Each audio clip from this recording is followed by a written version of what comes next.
Well, everyone, it looks like you all loved the last couple videos I did of unboxing my older iPhones. So let's go and unbox my iPhone 10 or re-unbox my iPhone 10.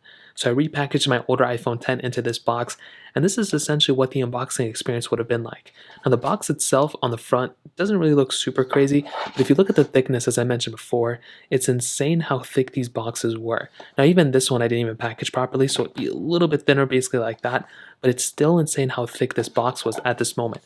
There's really nothing on the sides except for the iPhone logo and obviously the information on the back. I don't even think this is the right accurate information. Actually, no, this was a 256 gig. Now, back in the front, unboxing was pretty basic. You would pretty much be able to lift the top up. There was nothing in here, but this box was so much thicker than before. Now, I do have the iPhone here. I don't even think I packaged this up properly, but you do have the information here. We still have the Apple logo, and we also still have the booklet that it came with as well. Now, unboxing this thing, it's actually pretty insane because this was the original iPhone Face ID. So this was like when Face ID first came out. This is what Apple was demonstrating. So it's insane that we still have the booklet and everything from the iPhone 10, which is so awesome. It's still stocked with, I think, iOS 11 at this time too, which is so cool. Now, putting this away, we have our SIM card eject tool as well. It's so interesting seeing the iPhone 10 like that. We have two Apple stickers. I think Apple now gives us one sticker, but honestly, seeing the pamphlet like that is so awesome, and that is kind of mind-blowing in my opinion. Now, we have the standard iPhone 10 here. So this is my older one. Like I mentioned, I'll go and boot this thing up, but I'm sure most of you have seen this iPhone by now. But again, it's so cool seeing how, and normally we would have a lot of accessories in this box. So we would typically have our headphones or earpods, which is so cool. Having these type of earpods in here, I use earpods all the time, so having them just straight into the box was really cool. We had our charging cable, which was that standard USB-A, and we also had a charging brick as well. Now, Apple has stemmed away from these charging bricks, which is really weird. I liked having them. It saved a trip, and honestly, having these things laying around was actually really beneficial because I could just plug them in and move on with my life. Unfortunately, Apple has removed them basically.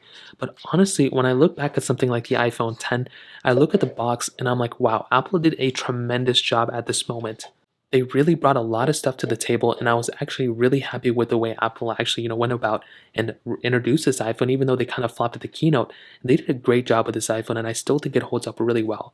When I unbox this iPhone, I'm actually pretty surprised how much stuff Apple actually put in within the box. Not only did they give us, more stickers and I guess a bigger box and everything, but they gave us earpods and they gave us a charging block. For $1,000 now, yeah, they're giving us better iPhones, but they're giving us less and less in a box. It's only a matter of time before they stop giving us a charging cable and they stop giving us boxes, and they're probably just going to ship us the iPhone, probably in like an envelope of some sort, like a padded envelope, but it's really just going to be the phone and maybe some packaging around it. So I think ultimately the iPhone 10 is still one of my favorite iPhones of all time. When I look at this iPhone and I unbox it, I'm actually really, really surprised how, much stuff they were giving us at the time. Even the booklet itself is actually so insane. I can't even believe I still have the actual SIM card eject tool right there, built in straight into everything. And I have the pamphlet, which is so insane. That's so fun to me. So I'd love to hear your guys' opinion on this. Let me know in the comment section below. Hit the like button, that would mean so much, but definitely hit that subscribe button. More importantly than everything else, I love every single one of you guys. Hopefully I'll catch you guys in the next video. Peace out till then.